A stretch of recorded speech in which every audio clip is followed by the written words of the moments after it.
Well, good morning, y'all. I'm a wee bit earlier. There's a reason for it. You'll know what it is in just a few minutes.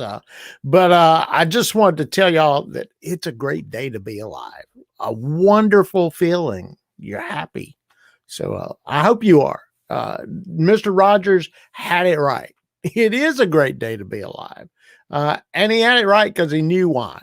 Because this is the day the Lord has made, and we will be glad and rejoice in it. I'm trying to remind you of that every day. By the way, walked down the steps outside to get to the office this morning, and I noticed my head got a little wet. Yeah, we're looking at some very interesting weather today. I'm talking and giving the weather so some of y'all can come in, and I'm also doing that so maybe we can share it with others. And I don't know, get other people to listen. 59 degrees outside on this Friday. It's Friday. It's Friday. 59 degrees outside, cloudy, overcast skies. We're looking at clearing up around 1 or 2 this afternoon, and then partly cloudy skies for the rest of the night, and then more clouds in the morning. A little bit of rain Saturday, and then partly cloudy skies, mostly clear Sunday, mostly clear Sunday, and then clouds getting back into the picture next week. So that's the weather forecast. Aren't you glad we did not have some bad weather? I'm glad. Now, some of my friends in Mississippi, that didn't happen. Hey, good morning, Kathy. Kathy, you beat Teresa. I'm just saying. But anyway, some of my friends in Mississippi had some stormy weather, some bad weather. But I'm thankful that my friends are okay. And I hope everyone else is okay in Mississippi as well. Somebody else just popped in. Who is that? It's Elizabeth Carolina Roach, one of my school daughters. Well, she's Teresa's school daughter. And then Kathy Smith says that she heat. You're heat or I'm heat. I don't know. But I hope y'all are having a wonderful day. Can you tell I'm in good spirits today? I'm going to tell you why I'm in good spirits. Oh, you beat Teresa. Okay. Let me tell you why I'm in good spirits. That is my brand new great niece. And her name is Ray. R-A-E, if I'm not mistaken. And Ray was born yesterday, and she's about 19, 20 inches long. And I forget how much she weighs. Isn't she cute? Isn't she just a doll? So, yeah, I'm in happy spirits today. We thought, I'd mentioned yesterday, we thought we were having a little bit of a problem with some blood pressure and some other things, but God blessed. And there she is. So that's my nephew, Wesley, holding his baby girl. And I'm just going to tell you this, Wesley, dude, you will be wrapped for the rest of your life. She will have you wrapped around her finger, her little bitty, teeny tiny finger. And we're so excited. I can't wait to get to go see her. I know it'll be a while, but that just gives me another reason to want to get all this coronavirus out of the way, doesn't it? So it covers my face and makes everything look better too. So that's pretty cool. So I mentioned to someone on one of the shares I did today that I have something by special request. Power off. Well, thank you. Let me turn you back on because I'm going to need you. I was asked to do something yesterday by Tammy, and I don't think Tammy, are you here? Tammy Noblet, are you here? I don't see her. Teresa, tell me if she's there because I can't see. But Tammy Noblet asked me to do something, and I'm about to do it. If I can get everything set up to do it. There we go. Yeah, there you are, Tammy. You asked me, so by special request,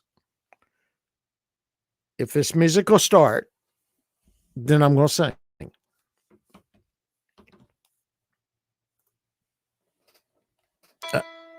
Well, give me just 1 second.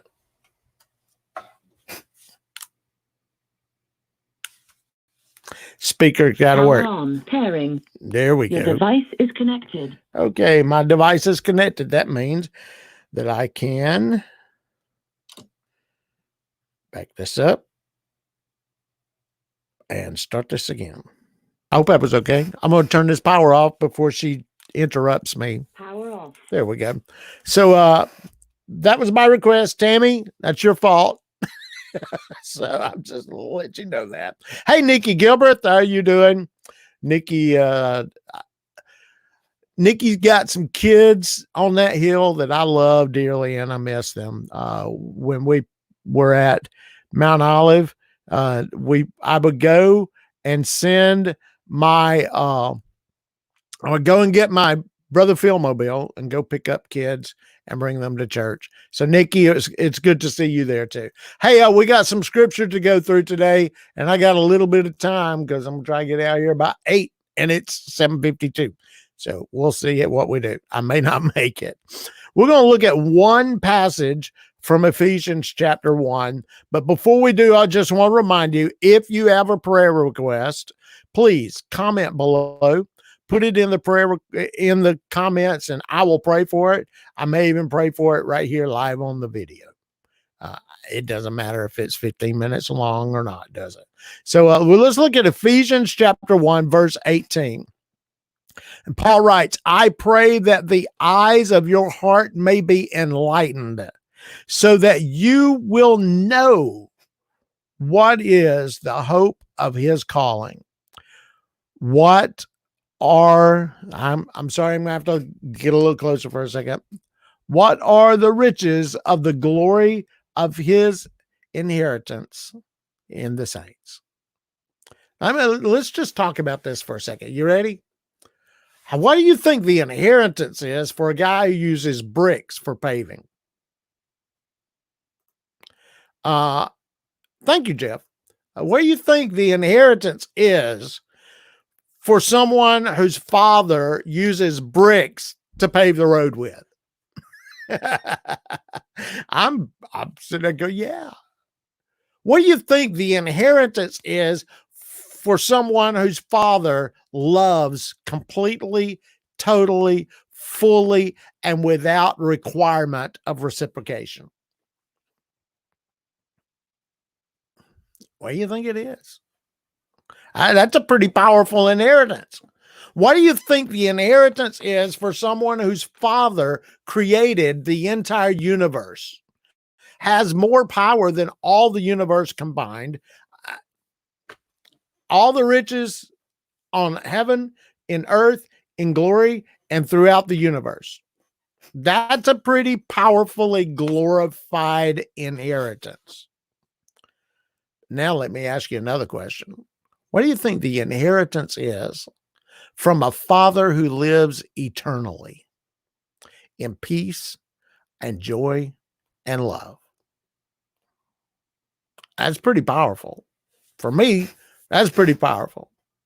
So Paul is telling us that we will have the riches of God's glory and the inheritance of the saints if our heart is enlightened, if our eyes are enlightened.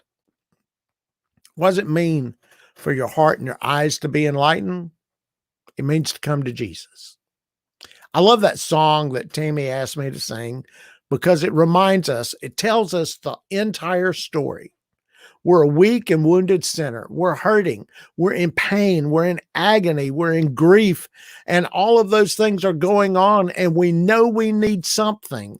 And then we come to Jesus and live.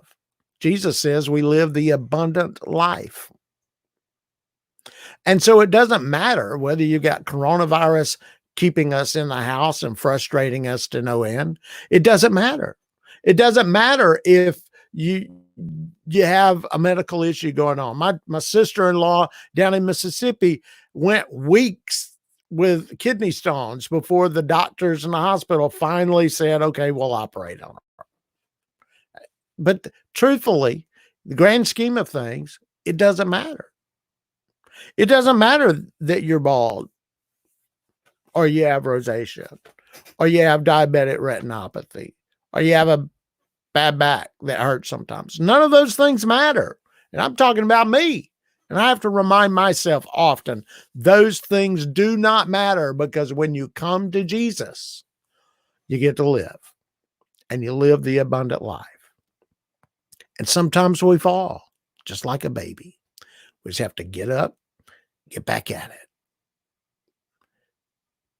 And then as we get older and grow and mature, and then finally we get to the point where it's time for us to pass.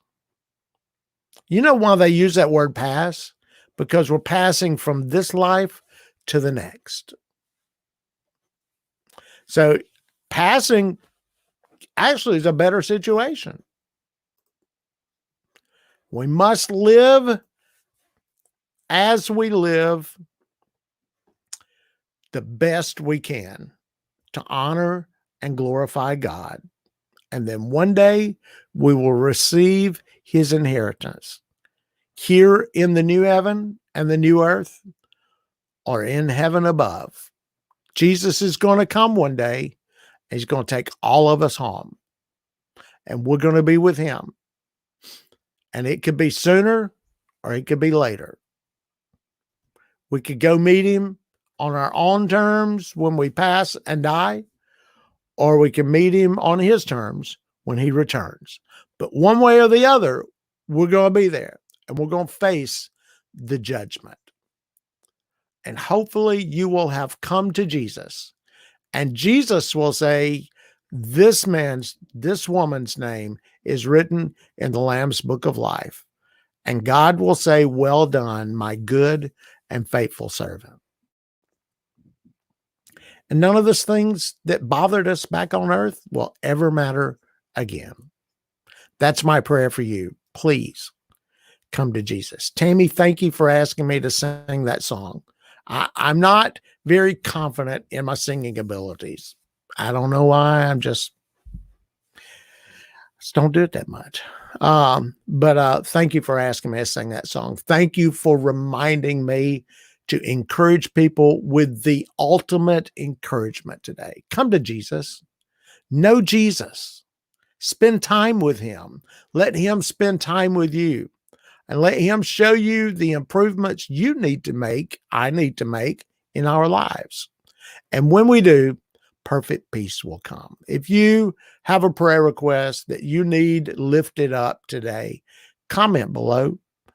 If it's after the broadcast, then I'll pray for you. I'll type the prayer. I kind of like typing prayers. Writing is that's my juice. I love to write. So to write something to Jesus is even better. That's cooler. So I love you guys. Oh, I got one more thing. I'm sorry. I got one more thing. If you will forgive me, today is my father-in-law's birthday. Mr. Howard, I told somebody I was going to do this, and so I'm going to do it. If I can sing Come to Jesus, I guess I can sing this. So, Miss Sue, make sure Mr. Howard sees this live or back and pre-recorded. Happy birthday to you. Happy birthday to you. Happy birthday, Mr. Howard. Happy birthday to you. So, hey, love you guys. Y'all have a wonderful day. If you see Mr. Howard around town, tell him that his son-in-law said happy birthday. And if you see him on Facebook, tell him I said happy birthday too. And Tammy says happy birthday, Mr. Howard. So y'all have a wonderful day. It's a great day to be alive, because this is the day the Lord has made. We will be glad and rejoice in it. Good morning, y'all. Bye-bye.